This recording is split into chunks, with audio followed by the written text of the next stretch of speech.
Hello everyone, आज है 10 अप्रैल और आज इस वीडियो में हम बात करेंगे आलोक इंडस्ट्रीज के बारे में। 28 रुपए का शेयर है, 5.5% की तेजी हमें यहाँ पर देखने को मिली थी।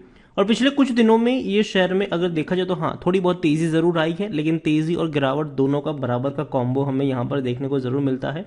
वीडियो में डिस्कस करेंगे आलोक इंडस्ट्रीज में मौके हैं कि नहीं, है तो कहाँ पर है, और लॉन्ग टर्म में क्या ये अच्छा परफॉर्म कर सकता है कि नहीं। तो वीडियो को शुरू करूँ उससे पहले अगर आपने अभी तक चैनल को सब्सक्राइब नहीं किया है तो प्लीज़ अभी इसे सब्सक्राइब कर लीजिए, क्योंकि आगे भी बहुत सारे वीडियोस हैं जो आपको काफ़ी ज़्यादा हेल्प करेंगे। तो आलोक इंडस्ट्रीज 28 से 29 रुपए के आसपास है और पिछले एक महीने में अगर देखें तो 23% का ग्रोथ है, बड़ी तेज़ी आई है। 23 रुपए से इसने भागना शुरू किया है और अभी देखें तो भैया हाइस पर है पिछले एक महीने के। लेकिन एक साल की अगर बात करें तो पिछले एक साल में 38% का ग्रोथ है। लेकिन इस बीच अगर आप देखो तो एक बड़ी रफ्तार के बाद एक प्रॉफिट बुकिंग आई है, फिर तेजी बनी है, फिर गिरावट आई है, फिर तेजी बनी है और फिर गिरावट आई है। आलोक इंडस्ट्रीज में जो खरीदारी का सबसे बेस्ट लेवल है वो 20 से 21 रुपए का है, क्योंकि जब भी उसके आसपास पहुंचा है एक अच्छी खासी रफ्तार हमें देखने को मिली है और शेयर ने बढ़िया बाउंस बैक दिखाया है। हाल फिलहाल में देखें तो पिछले 3 साल में 522% का ग्रोथ है। देखो, हम सब जानते हैं कि आलोक इंडस्ट्रीज दिवालिया हो चुकी थी और दिवालिया हुई इस कंपनी को जब से मुकेश अंबानी ने खरीदा, इसकी जो किस्मत है वो बदल गई। और सरकार की भी काफ़ी सारी जो स्कीम्स है हाल फिलहाल में टेक्सटाइल इंडस्ट्रीज को लेकर वो काफ़ी पॉजिटिव है। सरकार ने बड़ा पैकेज भी अनाउंस किया है 15,000 करोड़ का, जो इस इंडस्ट्रीज के लिए बेहतर होगा और आलोक इंडस्ट्रीज भी उसका एक सीधा सीधा बेनिफिशियरी होगा यहाँ पर। अब तक क्या था कि जब भी ये शेयर 20-21 रुपए के आसपास होता था वहां से बाउंस बैक आता था और बाउंस बैक के बाद गिरावट दोबारा आती थी और उसको वहीं पर लाके पटक देती थी। लेकिन अब ये उससे ऊपर निकल रहा है। अब मुझे लगता है कि जो खरीदारी के मौके हैं वो 24 रुपए के आसपास बन सकते हैं। 24 रुपए के आसपास ये शेयर जाएगा, खरीदारी के मौके जरूर बनेंगे। 30-32 अभी भी मैं मान के चल रहा हूं कि वो प्रॉफिट बुकिंग का लेवल होगा शॉर्ट टर्म के लिए, लेकिन लॉन्ग टर्म के लिए कंपनी में पोटेंशियल है। रीजन ये है कि कंपनी का रेवेन्यू काफी हद तक इंक्रीज हो रहा है। अगर आलोक इंडस्ट्रीज में देखें तो मिड कैप शेयर है ये, 13,700 करोड़ से भी ज्यादा का इसका मार्केट कैप है और वॉल्यूम देखें तो 3 करोड़ के आसपास है। बहुत बड़ी क्वांटिटी में इसके शेयर ट्रेड भी हो रहे हैं। प्रमोटर के पास 75% की होल्डिंग है। प्रमोटर कौन है? रिलायंस इंडस्ट्रीज यहाँ पर प्रमोटर है। मुकेश अंबानी ने खरीदा है इस कंपनी को, एक भी शेयर गिरवी नहीं है। 1.45% की होल्डिंग एफआई, 0.02 म्यूचुअल फंड, 0.72% की होल्डिंग इंश्योरेंस कंपनी के पास देखने को मिल रही है। आलोक इंडस्ट्रीज में अगर हम देखें तो according to Moneycontrol user बेचने की सलाह कोई भी नहीं दे रहा है, मैं भी नहीं दूंगा यहाँ पर। मुझे लगता है कि अभी भी शेयर में पोटेंशियल है कि यहाँ से 2-3 रुपए की और तेजी आपको देखने को मिल सकती है। लेकिन जहां तक बात है फ्रेश बाइंग की, तो अगेन मेरी इस प्राइस पे खरीदारी करने की भी सलाह नहीं है। मैं ये मानता हूं कि 24 रुपए के आसपास पहुंचेगा तो मौके बनेंगे दोबारा बाइंग के, तो 24 रुपए के लेवल का इंतजार करना चाहिए एक बार के लिए। यहां पर देखा जाए तो कंपनी में जो बड़ी बिकवाली थी इनसाइडर में वो 2020 तक ही थी। 21-22 में कोई ऐसा ट्रेड देखने को नहीं मिला है। कंपनी के रेवेन्यू अब तक टूट रहे थे, आप देखो 8,700 करोड़ के रेवेन्यू 3,350 करोड़ पर आ गए थे। लेकिन अब तेजी आई है, 3,845 करोड़ का रेवेन्यू साल 2021 में था, वो भी फाइनेंशियल ईयर। लेकिन अब रेवेन्यू बढ़ रहे हैं। अगर हम इनके रेवेन्यू की बात करें तो कंपनी क्वार्टरली 2,000 करोड़ का रेवेन्यू कर रही है। इसी रफ्तार से अगर बढ़ते भी रहेंगे तो फाइनेंशियल ईयर 2022 में कंपनी 8,000 करोड़ का रेवेन्यू दिखा सकती है, जो बहुत बड़ी बात होगी इनके लिए। और जहां तक कंपनी अब तक लॉस में थी, और वो हालांकि देखा जाए तो अभी भी लॉस में ही है, लेकिन अब धीरे धीरे प्रॉफिट में आ रही है, क्योंकि दिसंबर क्वार्टर में इस कंपनी को सिर्फ 9 लाख का ही लॉस हुआ था, जो अच्छा इसीलिए भी है क्योंकि इससे पहले कंपनी हर क्वार्टर में 100 करोड़ का लॉस करती थी।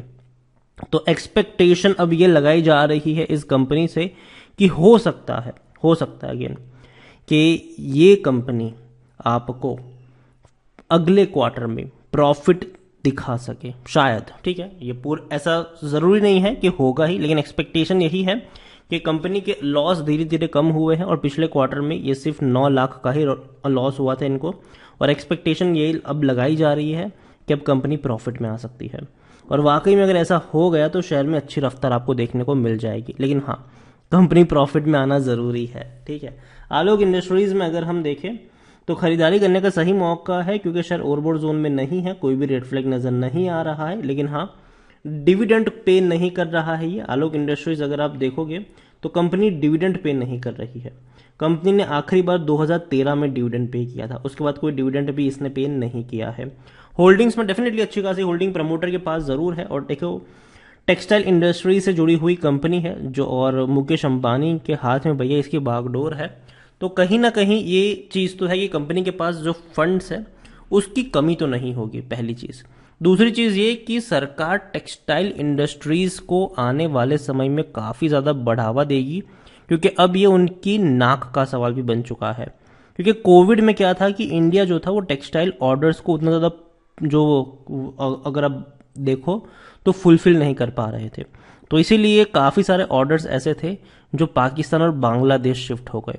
और बांग्लादेश ने भैया कपड़ा उद्योग में बहुत बहुत बहुत बड़ी तेज़ी से इन्होंने काम किया है। इवन इंडिया से भी ज़्यादा बड़ी रफ्तार से उन्होंने काम किया है। लेकिन अब आने वाले समय में इंडिया अपनी इस कैपेसिटी को बढ़ाएगा, और सरकार की तरफ से भी कोशिश जारी है कि इस सेक्टर को और ज़्यादा बढ़ावा मिले।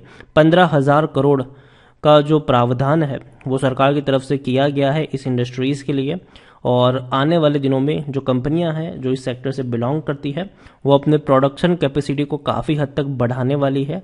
और इसका सीधा सीधा फ़ायदा टेक्सटाइल इंडस्ट्री से जुड़ी हुई कंपनी को होगा, जिसमें से आलोक इंडस्ट्रीज भी है, ट्राइडेंट भी है, रेमंड भी है, कई सारी कंपनीज है वहाँ पर। तो नज़र होनी चाहिए यहाँ पर। और आलोक इंडस्ट्रीज अगर कंपनी मार्च क्वार्टर में प्रॉफिट दिखा देती है, क्वार्टरली रिजल्ट आने बाकी है, लेकिन अगर प्रॉफिट दिखा देती है तो ये वाकई में बहुत बड़ी बात होगी।